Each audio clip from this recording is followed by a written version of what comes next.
Это одно из самых востребованных направлений подготовки, которое реализуется в нашем университете.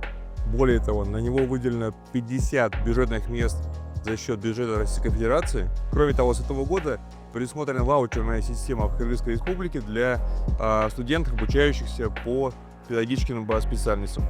Говоря о том, какие бонусы будут иметь студенты педагогического направления подготовки, могу сказать, что это 1000 сом ежемесячная стипендия всем студентам-педагогам, начиная с 1 сентября. Кроме того, к ней плюсуется еще после первой сессии тем ребятам, которые сдали по сессию на 4,5, еще 800 сом ежемесячно. Кроме того, по словам министра просвещения Киндербаевой Дактаргуль Шаршеевне, в скором времени будет существенно повышена заработная плата учителям школ, что говорит о том, что образование для учителей является однозначным приоритетом для Кыргызской Республики.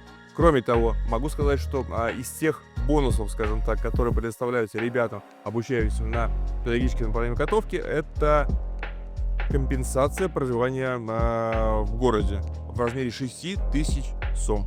Дорогие друзья, обращаю ваше внимание, что завтра, 18 июля, до конца дня мы принимаем заявление для тех ребят, кто будет сдавать внутренние вступительные испытания для поступления за счет бюджетных средств Российской Федерации.